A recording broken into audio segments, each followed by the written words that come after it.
Assalamualaikum warahmatullahi wabarakatuh. Alhamdulillahirabbil alamin wa bihi nasta'inu ala umurid dunya waddin wa ala alihi wa sahbihi ajmain amma ba'du. Yang saya hormati Bapak Abdul Azim selaku dosen mata kuliah Pendidikan Agama Islam. Marilah kita bersama-sama panjatkan puja, puji dan syukur kehadirat Allah Subhanahu wa taala, Tuhan semesta alam, karena atas berkah, rahmat dan hidayahnya kita semua dapat berkumpul di tempat masing-masing yang insya Allah mulia. Salawat dan salam semoga tercurah limpahkan kepada junjungan kita, manusia terbaik sepanjang zaman, yakni Nabi besar Muhammad SAW beserta seluruh keluarga dan sahabatnya. Semoga kita semua kelak mendapatkan syafaatnya nanti. Amin. Perkenalkan, nama saya Hafiz Dar Asyam, NIM 21052361725 dari Offering E22. Pada kesempatan ini, izinkanlah saya menyampaikan sedikit narasi tentang memilih pasangan hidup yang ideal menurut saya sendiri.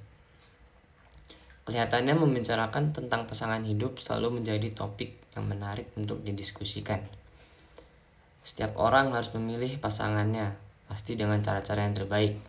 Kelak pasangan yang baik akan berpengaruh pada anak-anak nanti. Ayah dan ibu adalah pendidik pertama kepada anaknya, yang berarti mereka berdua memiliki peran yang vital dalam membentuk karakter anak, baik dalam akademis maupun agama.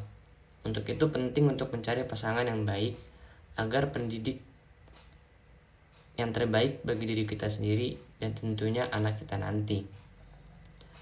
Dalam hal ini, Nabi SAW memberikan kriteria umum dalam mencari pasangan hidup. Dalam hadis riwayat Bukhari dan Muslim, wanita dinikahi karena 4 kriteria. Pertama, karena hartanya. Kedua, karena keturunan yang baik. 3, karena rupanya yang baik. Dan 4, karena agamanya yang baik.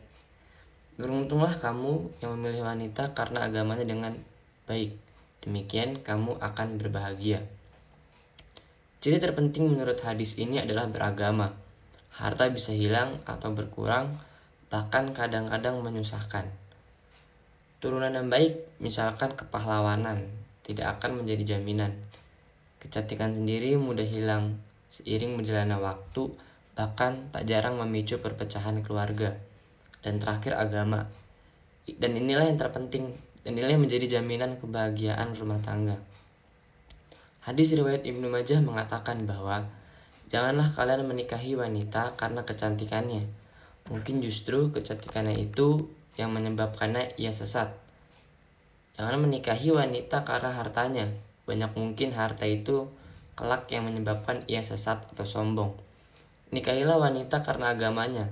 Demi Allah, perempuan budak yang hitam legam itu lebih baik bila ia beragama. Sebagaimana calon istri karena agamanya, maka wanita pun harus memilih calon suami karena agamanya pula. Agama mensyaratkan kebaikan bukan hanya terhadap sesama manusia, tapi juga dengan sesama manusia.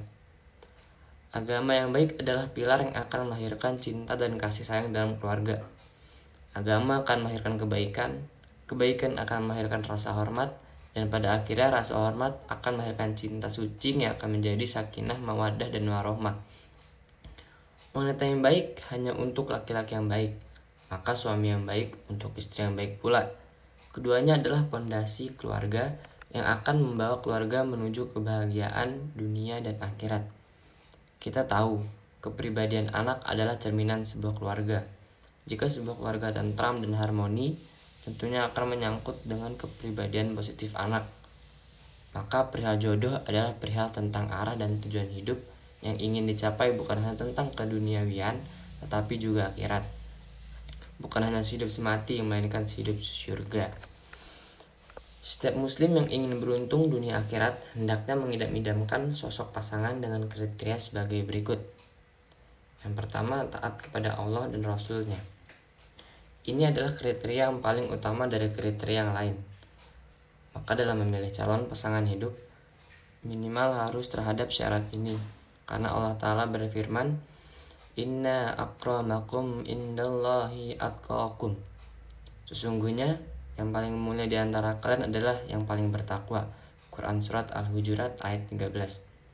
Sedangkan takwa adalah menjaga diri dari azab Allah Ta'ala. dengan menjalankan perintahnya dan menjauhi larangannya.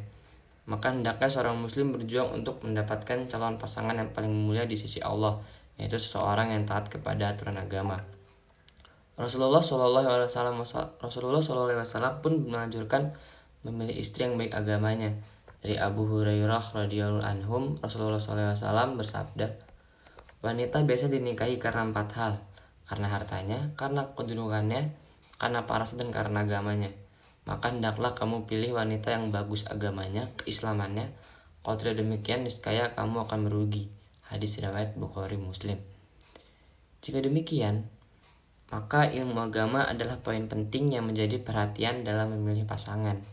Karena bagaimana mungkin seseorang dapat menjalankan perintah Allah dan menjauhi larangannya. Maka pilihlah calon pasangan hidup yang memiliki pemahaman yang baik tentang agama, karena salah satu tanda orang yang diberi kebaikan oleh Allah adalah memiliki pemahaman agama yang baik. Rasulullah SAW bersabda, orang yang dikehendaki oleh Allah untuk mendapatkan kebaikan akan dipahamkan terhadap ilmu agama. Hadis riwayat Bukhari Muslim. Kemudian yang kedua, kriterianya ada al-kafa'ah atau sukufu. Yang dimaksud dengan sukufu atau al-kafa'ah secara bahasa adalah sebanding dalam hal kedudukan, agama, nasab, rumah, dan selainnya. Secara syariat, menurut mayoritas ulama, sebanding dalam agama, nasab atau keturunan, kemerdekaan, dan pekerjaan. Atau dengan kata lain, kesetaraan dalam agama serta sosial. Banyak dalil yang menunjukkan anjuran ini, di antaranya firman Allah Ta'ala, al-khabisatu lil-khabisina wal-khabisuna lil-khabisat wat-thayyibatu lit-thayyibina wat-thayyibuna lit-thayyibat ulaika mubarruna mimma yaqulun lahum maghfiratu wa rizqun karim. Artinya, perempuan-perempuan yang keji untuk laki-laki yang keji, dan laki-laki yang keji untuk perempuan yang keji pula. Sedangkan perempuan-perempuan yang baik untuk laki-laki yang baik, dan laki-laki yang baik untuk perempuan-perempuan yang baik pula. Mereka itu bersih dari apa yang dituduhkan orang. Mereka memperoleh ampunan dan rezeki yang mulia, yaitu surga. Quran Surat An-Nur ayat 26. Salah satu hikmah dari anjuran ini adalah kesetaraan dalam agama dan kedudukan sosial dapat menjadi faktor kelanggengan rumah tangga. Yang ketiga, menyenangkan jika dipandang. Rasulullah SAW dalam hadis yang telah disebutkan membolehkan kita untuk menjadi faktor fisik sebagai salah satu kriteria memilih calon pasangan. Karena pasangan cantik atau tampan, juga keadaan fisik yang menarik lainnya dari calon pasangan hidup kita adalah salah satu faktor penunjang keharmonisan rumah tangga. Maka mempertimbangkan hal tersebut sejalan dengan tujuan dari pernikahan, yaitu untuk menciptakan ketentraman dalam hati. Dalam sebuah hadis, Rasulullah SAW juga menyebutkan 4 ciri wanita solihah, yang salah satunya jika memandangnya membuat suami senang. Hadis riwayat Abu Daud. Al-Hakim berkata bahwa sanad hadis ini sahih. Oleh karena itu, Islam menetapkan adanya nazar, yaitu melihat wanita yang hendak dilamar, sehingga sang lelaki dapat mempertimbangkan wanita yang hendak dilamar dari segi fisik. Kemudian terakhir adalah mampu menghasilkan keturunan. Karena dari pernikahan diharapkan lahirlah anak-anak kaum muslimin yang nantinya menjadi orang-orang yang soleh atau solehah. Oleh karena itulah Rasulullah SAW menganjurkan untuk memilih calon istri yang subur. Hadis riwayat An-Nasa'i Abu Daud mengatakan, nikahilah wanita yang penyayang dan subur, karena aku berbangga dengan banyaknya umatku. Selanjutnya, saya sebagai seorang laki-laki memilih kriteria khusus untuk memilih istri. Salah satu bukti bahwa wanita memiliki kedudukan yang mulia dalam Islam adalah bahwa terdapat anjuran untuk memilih calon istri dengan lebih selektif, yaitu dengan adanya beberapa kriteria khusus untuk memilih calon istri. Di antara kriteria tersebut adalah 1. Bersedia taat kepada suami. Seorang suami adalah pemimpin dalam rumah tangga, sebagai firman Allah Ta'ala, Ar-rijalu qawwamuna 'ala nisa. Artinya, kaum laki-laki adalah pemimpin bagi kaum wanita. Quran Surat An-Nisa ayat 34. Sudah sepatutnya seorang pemimpin untuk ditaati. Ketika ketaatan ditinggalkan, maka hancurlah rumah tangga yang dijalankan. Oleh karena itulah Allah dan Rasulullah dalam banyak dalil memerintahkan seorang istri untuk taat kepada suaminya, kecuali dalam perkara yang diharamkan. Rasulullah SAW bersabda dalam hadis riwayat Ibnu Hibban, apabila seorang wanita mengerjakan sholat lima waktunya, mengerjakan puasa di bulan Ramadan, menjaga kemaluannya dan menaati suaminya, maka ia akan masuk surga dari pintu mana saja yang ia inginkan. Kemudian yang kedua ada menjaga auratnya dan tidak memamerkan kecantikannya kecuali kepada suaminya. Berbusana muslimah yang benar adalah kewajiban setiap muslimah. Seorang muslimah yang solehah tentunya tidak akan melanggar ketentuan ini.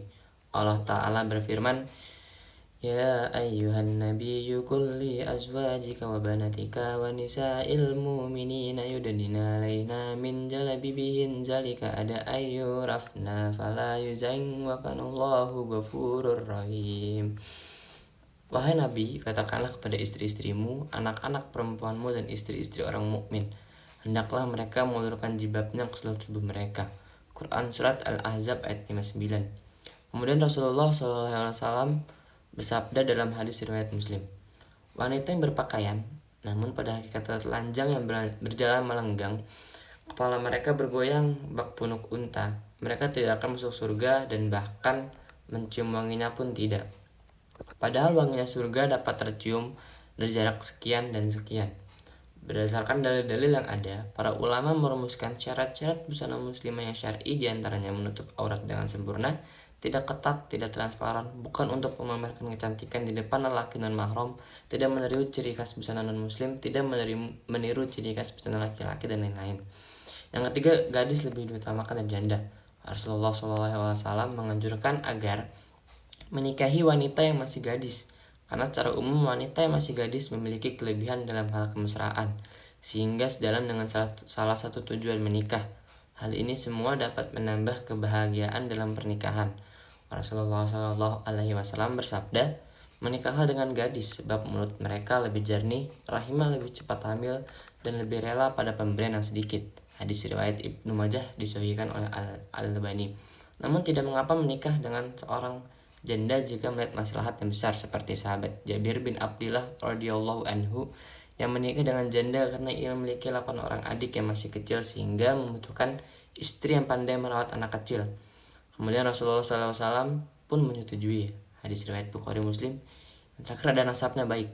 Dianjurkan kepada seseorang yang hendak meminang seorang wanita untuk mencari tahu tentang nasab atau silsilah keturunannya. Alasan pertama, keluarga memiliki peran besar dalam mempengaruhi ilmu, akhlak, dan keimanan seseorang. Seseorang wanita yang tumbuh dalam keluarga yang baik lagi islami biasanya menjadi seorang wanita yang solehah. Alasan kedua, di masyarakat kita yang masih awam terdapat permasalahan pelik berkaitan dengan status anak zina.